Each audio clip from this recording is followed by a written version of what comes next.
What's up, guys? It is Shane Scott back. What the?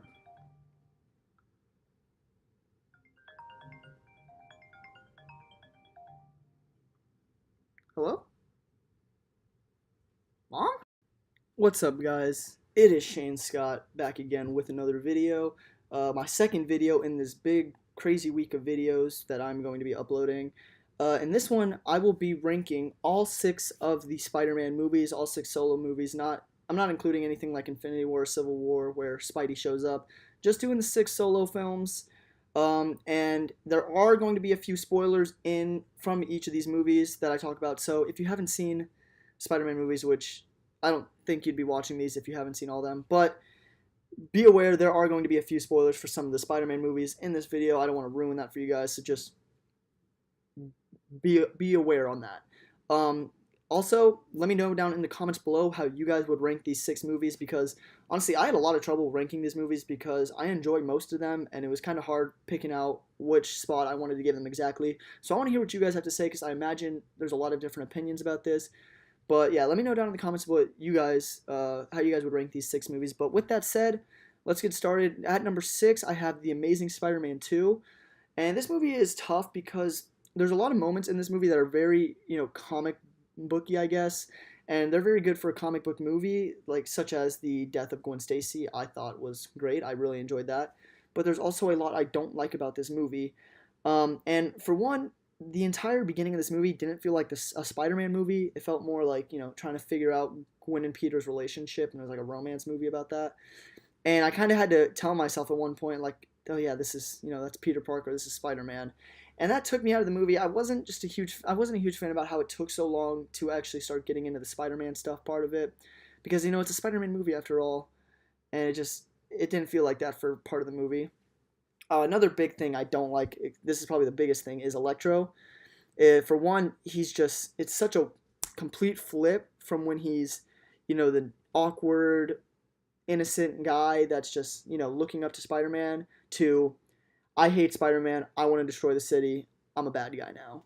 And it's so quick, and they explain that it's because like he's lonely, things like that, but it's so fast that it came off as bad to me and weird, and I was not a huge fan of that. Another thing I didn't really like is Harry in this movie, and it's not the casting. I really did like the casting for this movie, but the fact that they introduced him in this movie, and you kind of have to jump into him and Peter's relationship from this movie until towards the end, whereas in the original trilogy, Harry's there from the very beginning of the very first movie, and you get 3 movies to develop him and Peter's relationship.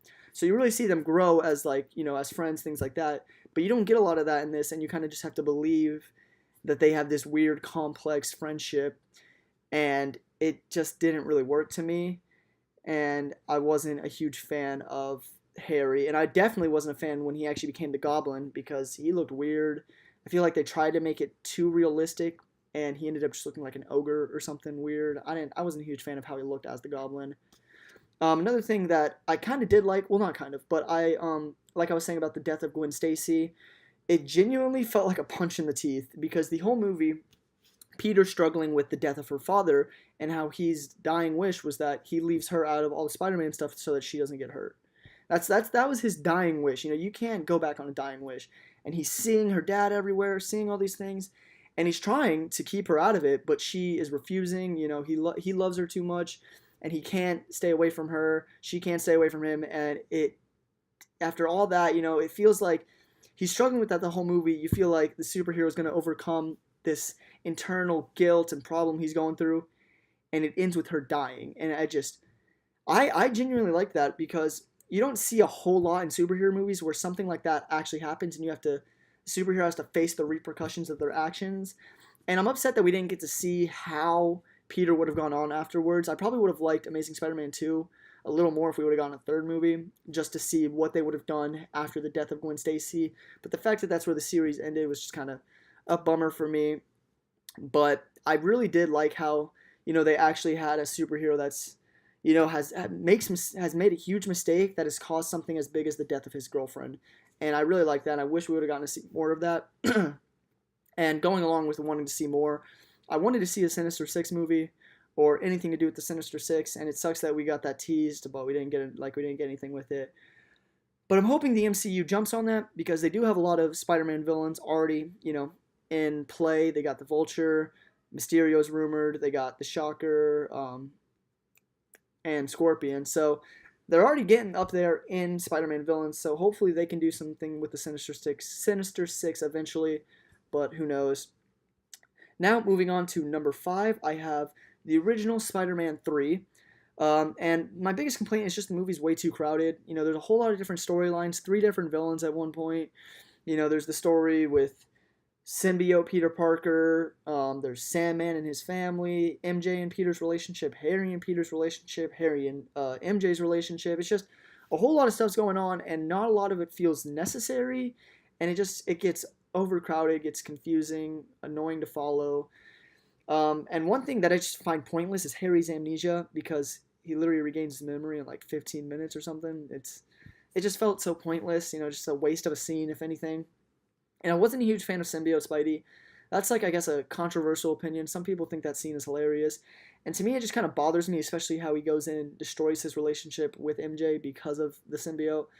And it just felt really unnecessary as well, that, he's kind of ruining his life because of this thing. I feel like they could have done it in a different way. I don't know. And Sandman, he had a lot of potential to be kind of the villain who doesn't really want to be a villain, and it just kind of got weird because he was so back and forth with trying to be, a family man, or if he hated Spider-Man and he wanted to get revenge and things like that. So it was very back and forth, and it was just kind of hard to follow almost with him. And just overall, it was a very messy story, and it kind of sucks because the first 2 movies are great, and this one I feel like tries to do so much and it just did not work at all. And that's why I have Spider-Man 3 at 5. And now moving on to number 4, I have The Amazing Spider-Man. And this one, to start off, I did enjoy Andrew Garfield as Peter Parker, but he doesn't have the, high school look that Tobey has. If anything, Andrew Garfield looks like, a kid that gets all the girls, has a bunch of friends at school. Like, he doesn't look like a nerd or a loser, and that, the look that Tom Holland has. And it was just kind of not off-putting at all, because his performance was fine, but it's just, Tom Holland has that on both of them, I'll say. Dr. Kurt Connor as the villain, as Lizard, he was great until he actually became the Lizard. He was a very, complex character when he was, was human. He's kind of talking to Peter, mentoring Peter. They're working together, things like that. And he becomes a Lizard, and all of a sudden, he's evil. And it's like, maybe it was something with the stuff that made him the Lizard. Maybe it was kind of like the Green Goblin serum that kind of makes you just lose your mind. But that was never really established. And it's just kind of like, why is he evil all of a sudden? Why does he want to... I couldn't understand the motives there behind that villain. And when he actually became the Lizard, I was just annoyed. I didn't like it at all. There's one scene in this movie that I genuinely love, and it's the scene where Peter rescues the kid off the side of the bridge, and the kid's in the car and he's hanging off, and he gives him his mask. I love that scene so much. Definitely my favorite scene from The Amazing Spider-Man 1 and 2. Either that or the death of Gwen. But I really enjoyed that scene. Just wanted to bring that up. And I do like the idea of using Gwen Stacy instead of using MJ as the love interest for Peter, especially, coming off of the trilogy we had with MJ. It's a nice little change of pace, a little, so they're not, reusing the same old stories, anything like that. So that was cool. And that's all I got for Amazing Spider-Man. Not a terrible movie, but compared to the top 3, it doesn't hold a candle to them. And now coming in at 3, we have the original Spider-Man, and it's the story that started it all, pretty much, and it's great too. Willem Dafoe's Goblin is fantastic, especially with the relationship with him and Peter, because they were so close at the beginning. He goes insane because of the serum, and they do great showing his descent into madness, especially with his son and with Peter. So I like how they do that.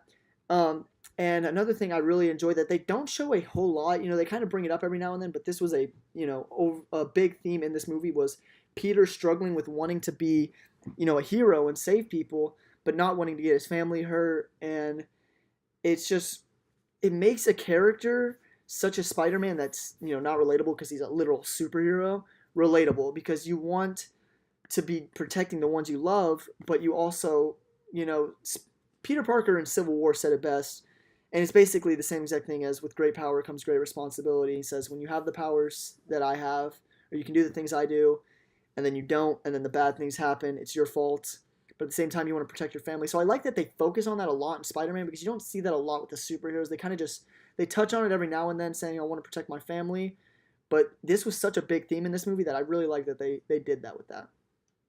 Now moving on to number two, I have Spider-Man: Homecoming. So Tom Holland's reign as Spider-Man, to me, he is the best Peter Parker. I think he definitely looks the part, and I think if anything, when I first looked at Tom Holland, he kind of reminded me a lot of Andrew Garfield in the sense that I was like, this kid can't be a nerd, but the way he acted in Homecoming and the way he acts in general, the way he dresses, just everything about him, I understand it now. I'm like, okay, this kid, like, I could genuinely see why this kid doesn't have friends. He's the kind of outcast, I guess. But I really like how they did that, and it works great with him. So I really love Tom Holland in the role, and I think he's perfect. I think he's the best Spider-Man, and I will continue to say that, especially with all these performances, especially with Infinity War and Civil War. I just think he's great. Keaton's Vulture is a fantastic villain, one of my favorite in the MCU. He's got very easy to understand motives with his family, trying to support his family after he loses the job. One of my favorite scenes from the movie is on the way to the dance, where you see that the Vulture is starting to figure out that Peter is Spider-Man, and it's like, oof, this isn't good. And then when he it's a super nerve-wracking scene because you can tell Peter's freaking out and Vulture's super calm. And when goodness me, I can't remember her name. When his daughter gets out of the car and they're talking to each other, and the Vulture pulls out the gun, it's just a crazy scene. And especially one of the biggest twists, like this took me by surprise, is when Vulture opened the door when Peter showed up to the house. I audibly gasped out loud in the theater. I was so crazy, and I love that they did that a lot. Just the Vulture was a fantastic villain. I'm glad he's still around, and he's going to show up again in Spider-Man 2, Far From Home. Thank you, Tom Holland, for the title. But yeah, we got stuff to look forward to because Keaton was fantastic in this movie. Just overall, it's a super fun movie. I could watch this movie over and over again. It's just fun to watch. It's fun, Tom Holland's fun. The supporting cast is fun. Overall, very enjoyable movie. And one thing I was worried about is that Tony Stark would overpower the movie and kind of steal Spidey's spotlight, but he doesn't at all. And they use him in a very good way, so that the fact that Robert Downey Jr., who is such a charismatic actor, and Tony Stark's such a charismatic character, that he doesn't steal the spotlight, and it works perfectly. And I love that so much about this movie. And I'm a huge fan of Spider-Man: Homecoming. Now coming in at the big number one, if you haven't guessed it already, is Spider-Man 2, which I think is one of the greatest comic book movies of all time. To me, it's just perfect. Dr. Octopus is one of the best villains I've ever seen on screen, along with, people like the Joker or superhero villains such as the Joker, Thanos, things like that. I think Dr. Octopus is a fantastic villain. He's very human, and he's not human at the same time. They portray it very well, and it's such a struggle to watch him and Peter's relationship, be so close at first, just to have to go at each other like that. And some of the best action sequences with this movie, the scene with the hospital where the arms come to life and take out all the doctors. I love that scene a lot because they add a horror aspect to it, and it's so intense and it's just so great. The whole train scene where Spidey stops the train, one of the best scenes in any Marvel movie, any comic book movie, and then afterwards when the people are carrying him over, such a heartwarming scene, and just a great, Spider-Man is the heart of New York scene, and just so great. I love that so much.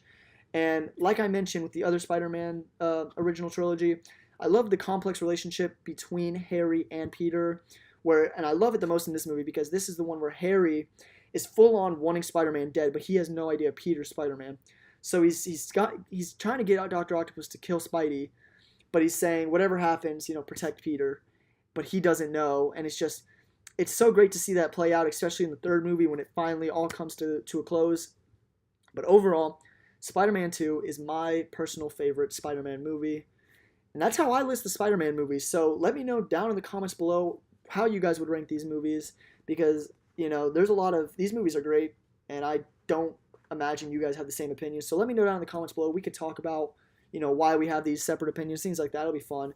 Leave a like if you enjoyed the video and subscribe if you are new. I will see you guys next time. Thank you.